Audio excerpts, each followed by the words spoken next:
Bonjour tout le monde, tel que promis, vidéo sur les identités trigonométriques. Dernier chapitre de l'année. C'est quoi ça, les identités trigonométriques?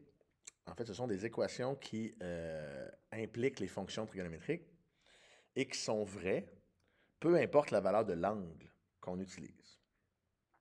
OK? On va commencer avec les identités trigonométriques qui sont des définitions, donc effectivement, c'est toujours vrai. On a vu que la tangente, par exemple, d'un angle, c'est égal au sin sur cos. Donc, on a l'identité numéro 1 qui est celle-ci. Si j'ai tangente d'un angle x, ben, c'est équivalent au sinus de cet angle-là sur son cosinus. Et ça, c'est vrai, peu importe la valeur de x. Donc, x peut être n'importe quelle valeur entre 0 et 2π. Donc, n'importe quel angle du cercle trigonométrique. En fait, entre moins l'infini et l'infini, parce qu'on peut déborder du 0, 2π. Mais ça peut être n'importe quelle valeur d'angle du cercle. Et pour tous les angles, c'est vrai que la tangente de cet angle-là, c'est égal au sinus sur son cosinus. Si on se ramène dans le cercle trigo, là, ce serait la coordonnée y sur la coordonnée x pour chacun des angles. Donc ça, c'en est une, identité trigonométrique. On va définir maintenant trois identités qui sont des inverses. OK? Donc on a le rapport sécante, qui est essentiellement l'inverse du rapport cosinus. Donc, la sécante d'un angle, c'est 1 sur le cos du même angle. On a la même chose pour la cosécante. Donc, la cosécante d'un angle, c'est 1 sur sin de cet angle-là. Là, vous aurez une feuille de référence avec ces identités-là pour les utiliser après. OK? Donc, dans une deuxième vidéo, vous allez voir comment on les utilise, c'est quoi, qu'est-ce qu'on va faire avec ça. Pour l'instant, je fais juste lister les équivalences. Et comme quatrième, on a la cotangente, qui est 1 sur la tangente, donc la cotangente de x, qui est la même chose que 1 sur tangente de x, qui est donc équivalent à cos sur sin. Hein? Si tangente, c'était sin sur cos, ben 1 sur tangente, ça va être cos sur sin. Donc ça, c'est une autre équivalence. Et là, on a une autre liste d'équivalences, 5, 6, 7, que je vais vous présenter, qui viennent d'un résultat dans le cercle trigonométrique. Donc, on revient à notre cercle trigo un instant pour présenter les prochaines.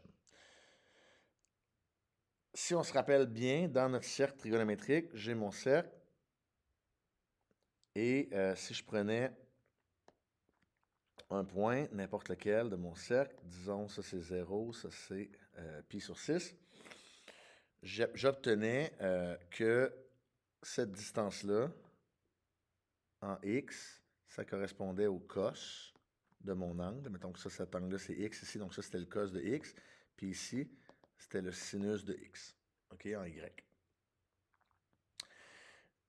Ben, comme mon cercle est de rayon 1, j'ai que si je fais Pythagore avec ces deux mesures-là, donc on se rappelle que ce côté-là ici, à l'horizontale, mesure cos de mon angle, puis le côté à la verticale mesure sin de mon angle. Donc si je prends cos carré plus sin au carré, ben, ça va être égal à 1 au carré, parce que Pythagore, ça c'est un triangle rectangle. C'est donc mon identité numéro 5. L'identité numéro 5, c'est que peu importe l'angle, peu importe mon x, si je fais sin carré de x plus cos carré de x, ben, ça va donner 1. Donc ça, c'est mon identité qui va me permettre de découler tous les autres. Donc là, j'efface ça pour pouvoir garder mon fichier comme ça. Et là, mon identité 5, ici, c'est celle que je viens de dire. C'est Pythagore, essentiellement. J'ai donc que sin carré d'un angle plus cos carré du même angle, c'est égal à 1. Et de ça découle, si je fais juste faire de l'algèbre, puis envoyer mon 1 de l'autre bord, puis mon sin de l'autre bord, ben, il découle que 1 moins cos carré de x, c'est sin carré de x. Puis que 1 moins sin carré de x, ben, c'est cos carré de x. Pas trop de surprise, j'ai juste envoyé le cos puis le sin d'un bord puis de l'autre. De la même façon, OK?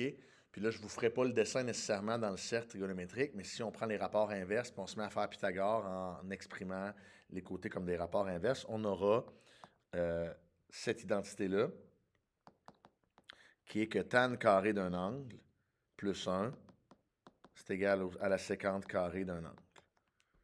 Puis là, encore une fois, si je joue avec de quel côté j'envoie quel truc. J'ai que sécante carré moins tan carré, c'est égal à 1. Puis j'aurais aussi que sécante carré moins 1 est égal à tan carré, pardon, de x. OK? Et finalement, une dernière où j'ai encore, c'est encore tiré de Pythagore en jouant avec les rapports. Cotangente carré plus 1, c'est égal à cosécante carré. Et là, si je joue avec de quel côté je mets les trucs, j'aurais que cosécante carré moins cotangente carré, c'est égal à 1. De x est égal à 1. Et finalement, que cosécante carré de x moins 1 est égal à cotangente carré de x. OK? Donc, cette liste-là d'identités trigonométriques, ce sont des équations qui sont vraies tout le temps. Donc, on peut passer d'une à l'autre pour faire des équivalences. Là, vous allez voir où on s'en va avec ça dans la prochaine vidéo. Fait que ça, c'était juste le concept. Voici une liste d'égalités qui sont vraies. Puis après ça, je vais peut-être vous demander de me démontrer, par exemple, que si je fais tan de x plus sec de x divisé par 1 sur cotan, ben ça donne cos. Puis là, il faut utiliser ces équations. C'est pas vrai ce que je viens de dire, là, mais il faut utiliser les équivalences ici pour démontrer que ça, c'est bien égal à ça. C'est une espèce de... Ça ressemble beaucoup à ce qu'on a fait avec les lois des logarithmiques quand on a fait les logs, loi des exposants. Donc, on transformait nos logs pour les écrire autrement, pour arriver à démontrer quelque chose. Ça va ressembler au même genre de gymnastique intellectuelle. La feuille à laquelle que vous allez avoir, j'en ai pris une photo ici, fait que c'est cette feuille-là qu'on va vous donner. Donc, vous les avez toutes, les identités. Là, vous remarquerez qu'on n'a pas encore jasé de cette section-là. C'est normal, on va en parler plus tard. C'est d'autres identités. On les aura pas vues, donc on peut les... Pour aujourd'hui, c'est pas important. Oups, mon crayon fait des siennes. Donc, ce bout-là, c'est pas important. Donc, vous avez les identités du haut que j'ai réécrites dans la vidéo. Et ça, c'est vrai. Toutes ces identités-là sont vraies. Donc, on va voir dans une autre vidéo maintenant comment on les utilise.